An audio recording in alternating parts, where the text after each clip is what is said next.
নমস্কার বন্ধুরা, welcome to Bithi's kitchen. Bithi's কিচেনে সবাইকে স্বাগত। আজকে আমি তোমাদের সাথে শেয়ার করব গন্ধরাজ কাতলার রেসিপি। এই গন্ধরাজ কাতলা কিন্তু খেতে হয় অসাধারণ, খুব অল্প সময়ে তৈরি হয়ে যায় আর খেতেও হয় দুর্দান্ত।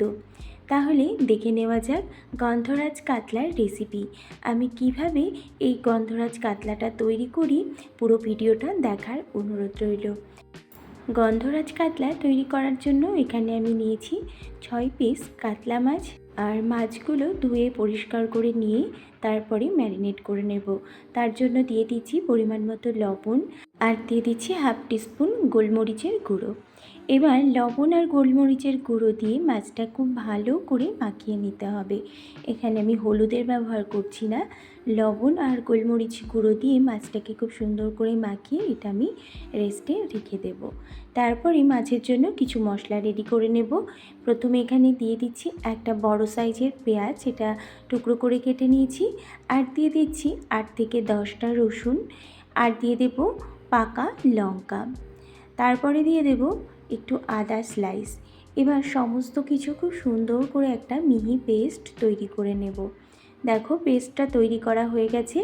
এবার আমি অন্যদিকে আরেকটা বাটির মধ্যে নিয়ে নিচ্ছি 100 গ্রাম মতো টক দই, আর দিয়ে দেব 15 থেকে 16টা কাজু বাদাম। এবার এগুলোর একটা মিহি পেস্ট তৈরি করে নেব। এবার কড়াইতে দিয়ে দিয়েছি সাদা তেল। তেলটা খুব ভালোভাবে গরম করে নিতে হবে। এখানে আমি সর্ষের তেলের ব্যবহার করছি না। তেলটা ভালো করে গরম হয়ে গেলেই এর মধ্যে এক এক করে মাছগুলো দিয়ে দেব। তেলটা কিন্তু খুব ভালো করে গরম করে নিতে হবে। মাছটা এপিট ওপিট করে ভালো করে ভেজে নিতে হবে। মাছটা দেখো একটা দিক ভাজা হয়ে গেছে, এবার অপর দিকটা আমি উল্টে দিচ্ছি। এরকমভাবেই উল্টে পাল্টে মাছগুলো ভালো করে ভেজে নিতে হবে। মাছগুলো ভাজা হয়ে গেছে, এবার এক এক করে তুলে সব রেখে দেব।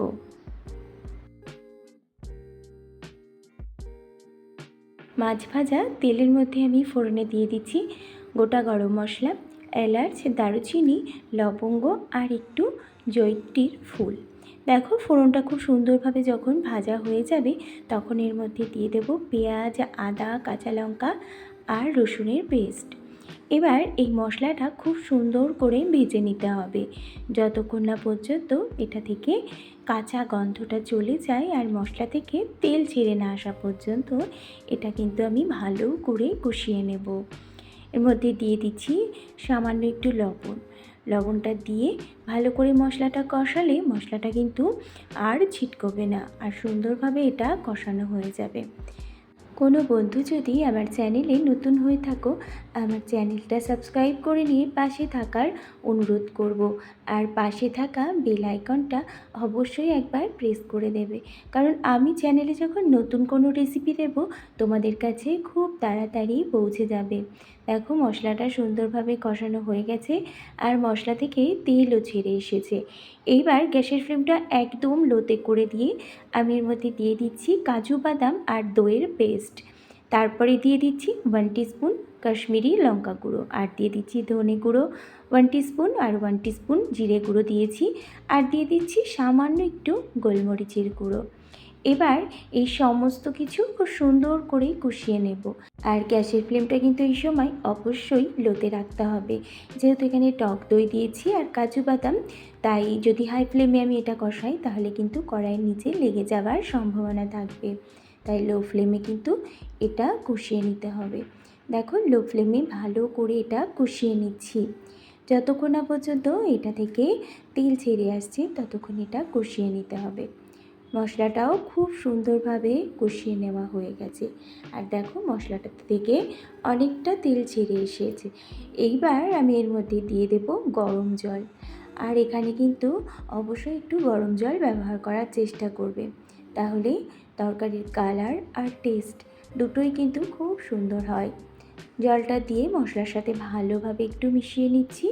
মিশিয়ে নেওয়া হয়ে গেলেই দিয়ে দেব পরিমাণ মতো লবণ। লবণটা কিন্তু অবশ্যই বুঝে ব্যবহার করবে, কষানোর সময় যেহেতু লবণ দিয়েছিলাম। ঝোলটা যখন একটু ফুটে যাবে তখন এটার মধ্যে আমি দিয়ে দেবো কিন্তু ভেজে রাখা মাছগুলো। আর ঝোলটা একটু ভালো করে ফুটিয়ে নিতে হবে, তারপরেই মাছটা দিতে হবে। মাছ দিয়ে ঝোলের সাথে ভালো করে মিশিয়ে নিচ্ছি। এবার গ্যাসের ফ্লেমটা মিডিয়াম টু হাইতে রেখে ঝোলটা ফুটিয়ে নেব। ঝোলটা যখন খুব ভালোভাবে ফুটে যাবে তারপরেই আমি এর মধ্যে দিয়ে দেব এই রেসিপির মেন যে উপকরণ, গন্ধরাজ লেবুর জেস্ট। এটা দেওয়ার সময় গ্রেটারের সাহায্যে যখন তোমরা লেবুর গাটাকে ঘষবে একটু খেয়াল করে ঘষবে, যাতে শুধুমাত্র সবুজ অংশটাই মাছের উপরে পড়ে, আর সাদা অংশটা পড়লে কিন্তু একদম তেতো হয়ে যাবে, খেতে ভালো লাগবে না। তারপরে আমি এর মধ্যে দিয়ে দিচ্ছি দুটো গন্ধরাজ লেবুর স্লাইস। এবার সব কিছু ভালো করে একটু মাছের ঝোলের সাথে মিশিয়ে নিয়ে এটা 2 মিনিটের জন্য একটু ঢাকা দিয়ে রান্না করে নেব। এতে করে গন্ধরাজ লেবুর যে ফ্লেভারটা সেটা মাছের ঝোলের সাথে আর মাছের মধ্যে মিশে যাবে, খেতে ভীষণ ভালো লাগবে। দেখো 2 মিনিট পরে ঢাকাটা তুলে দিলাম।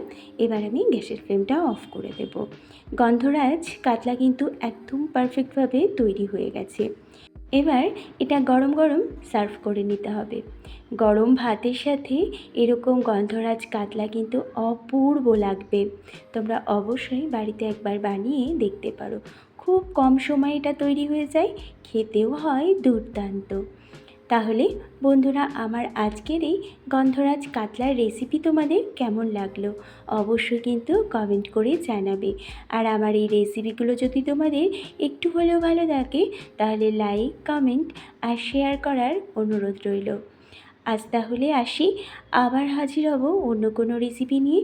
সকলেই খুব ভালো থাকবে, সুস্থ থাকবে। আর আমার সাথে থেকে আমার এই রেসিপিটা পুরোটা দেখার জন্য সবাইকে অসংখ্য ধন্যবাদ।